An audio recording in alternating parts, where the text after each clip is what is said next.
Oke, bismillahirrahmanirrahim. Assalamualaikum warahmatullahi wabarakatuh. Berdirinya saya di sini untuk mempresentasikan hasil kerja kelompok kami tentang yang bisa dibilang ini ujian akhir kami yang bermata kuliah data science.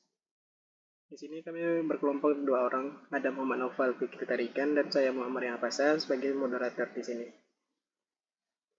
Oke, berlanjut. Di sini ada soal pertama. Nah, soal pertama ini ada regresi harga sepatu wanita. Penelitian ini bertujuan untuk menggunakan dataset, yaitu yang tadi kita disebutkan di atas harga sepatu wanita, yaitu Women's Source Price. Dari Kaggle untuk memprediksi harga jual sepatu wanita yang bisa dibilang disebut variabel target price. Nah, di sini ada 2 gambar. Satu ada gambar wanita sedang memakai sepatu dan satunya ada data cleaning. Yang gambar wanita memakai sepatu ini bisa disebut kita dataset. Nah, dataset ini berupa informasi sepatu wanita yang terdiri dari merek, kategori, warna, deskripsi, rating, dan harga jual. Lanjut ke data cleaning. Data cleaning ini kayak bisa dibilang artinya kayak penghapusan kolom tidak informatif dan penanganan missing value. Atau bisa disebut price kosong dihapus, numerik diisi min, atau kategori diisi unknown. Lanjut di sini ada EDA dan fitur engineering. Nah, di sini ada gambar, bisa kita lihat juga. Explore data analysis atau bisa disebut EDA, fitur numerik price amount max target, price amount mean and price return policy. Analisis korelasi Pearson menunjukkan price amount mean memiliki korelasi positif kuat 0,699 dengan price amount max fitur N 0,2 dan price return policy yang bisa dibilang NAN tidak signifikan. Nah, dari sini ini menjelaskan tentang gambar yang ada di sebelahnya. Di bawahnya ini ada tulisan fitur engineering, encoding fitur kategorikal yang bisa dibilang brand primary categories dengan one hot encoding. Selanjutnya ada panjang teks nama produk. Kolom name diubah menjadi fitur numerik atau bisa dibilang text length untuk menangkap kompleksitas produk. Lanjut. Pada halaman ini kita membahas tentang pembagian data dan model regresi. Pembagian data ini bisa dibilang datasetnya dibagi menjadi 8% data latih dan data 20% data uji menggunakan trend test split dengan random state sama dengan 42. Nah, di sini nih dari penjelasan di atas ini menggambarkan untuk gambar yang di bawah ini belakangan, yang ini putih. Oke, lanjut. Power purpose trend models and value perform. Di sini bisa tertuju pada data split of profile terdiri dari 4 yang tadi saya sebut purpose. Yang kedua adalah training set, yang ketiga supply method dan testing set. Lanjut sini ada model regresi, 2 model regresi yang digunakan linear regression dan random forest technology. Lanjut. Pada halaman ini kita membahas tentang evaluasi dan kesimpulan model regresi. Evaluasi model ini menjelaskan tentang gambar yang di bawah juga. Nah, ini bisa dibilang kita lihat performa model dievaluasi menggunakan metrik R pangkat 2 sama dengan R squared dan RMS, root mean square error. Nah, di gambar ini kita sudah menjelaskan yang sudah di atas. Lanjut lagi, performanya yang terbaik. Random forest regression menunjukkan performa lebih baik. Linear regression R pangkat 2 sama dengan 0,5538, RMS 13,11, random forest regressor R pangkat 2 0,8043 dan RMS 8,68. Random forest lebih akurat karena mampu menangkap pola non-linear. Lanjut. Nah, di sini ada fitur paling berpengaruh, yaitu random forest. Ini terdiri dari 3. Yang pertama, balance, saldo kredit nasabah, menunjukkan aktivitas keuangan yang besar. Nah, ini mencatat aktivitas keuangan.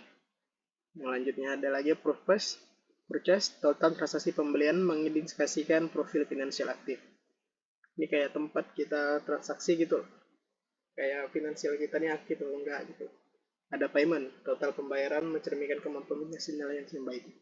Nah, dari penggunaan pembayaran tersebut, kita bisa menggunakan pembayaran itu menjadi lebih baik, yang lebih berguna untuk kedepannya lagi. Fitur-fitur ini secara logis mencerminkan kondisi finansial nasabah dan penting dalam analisis data kartu kredit, seperti gambar di samping. Lanjut. Soal 2 ada klasifikasi tabular, yaitu akademik sukses. Nah, dari gambar dulu tersebut ada orang senang belajar, dan ada pembangunan model dan tuning. Nah, dataset akademik sukses dataset, atau bisa dibilang Kaggle Playground series S4I6, yaitu gambarnya di bawah, yang dua ini. Nah, pra pemrosesan data, pemisahan fitur X dan label Y, yaitu target, penanganan masing-masing value numerik min, kategori modus, encoding fitur kategori yang tidak diperlukan karena sudah numerik. Pembagian datanya sama dengan kayak tadi, 80% data latih, 20%-nya data uji, yaitu random state 42. Lanjut lagi, pembangunan model tuning. Model klasifikasi logistik regression dan random forest classification. Standarisasi standar scalar untuk logistik regression, tuning hyperparameters conditions. 5. 5 force course validation untuk parameter C, logistik regression, dan N estimator the random forest. Lanjut. Di sini sebelumnya saya ingatkan lagi, saya akan membacanya sampai soal kedua. Di sini kita dapat ada 3 soal. Untuk soal yang ketiga akan bakal dilanjutkan teman saya. Nah, saya lanjut ya. Di sini ada evaluasi dan analisis model klasifikasi. Evaluasi model terdiri dari matriks. Nah, matriks ini terdiri lagi dari akurasi, makro precision, makro recall, makro F1, skor acuan utama, coefficient metrik. Nah, gambar seperti gambar di bawah ini. Analisis hasil, kita analisis gambar tersebut. Random forest memiliki marco F1 skor lebih tinggi. Unggul dalam mengaplikasikan semua kelas secara seimbang karena mampu menangkap hubungan nonlinear dan robust terhadap noise. Fitur paling penting, nilai semester graded, jumlah mata kuliah lulus, approve units, nilai masuk, admission grade. Lanjut. Nah, soal ketiga ini akan dibacakan oleh teman saya, yaitu Muhammad Novel Fikri Tarigan. Untuk Muhammad Novel Fikri Tarigan, ini akan membaca. Baiklah, untuk soal ketiga ini yaitu tentang clustering. Nah, di clustering ini pada soal ketiga yang kita lakukan itu adalah clustering dari nasabah kartu kredit. Yang kita gunakan datasetnya yang pertama credit card dataset of clustering. Nah, tujuannya itu adalah untuk segmentasi nasabah berdasarkan perilaku dari transaksi tersebut. Seperti itu.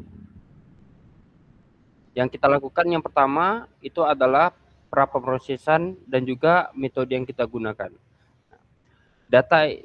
Tujuan dari pra-pemrosesannya itu adalah bertujuan untuk membersihkan data dari kolom identitas, missing value, diisi dengan nilai main, dan juga seluruh fitur di standarisasi. Nah, metode yang kita gunakan itu adalah K-means clustering. Berdasarkan evaluasi solve score, jumlah cluster optimal adalah Q sama dengan 4.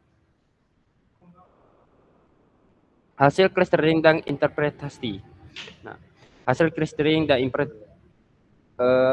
interpretasi ini kita menggunakan 4 cluster yang terbentuk memiliki karakteristik yang berbeda-beda, yaitu yang pertama adalah nasabah pengguna menengah, yang kedua nasabah bernilai tinggi, yang ketiga nasabah berisiko dengan saldo tinggi, yang keempat nasabah penggunaannya sangat rendah.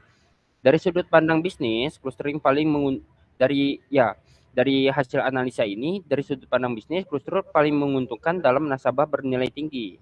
Nah, karena sedangkan yang paling berisiko itu adalah nasabah dengan saldo tinggi dan pembayarannya yang sangat rendah. Jadi itu adalah hasilnya. Baiklah, saya tutup sebagai kesimpulan.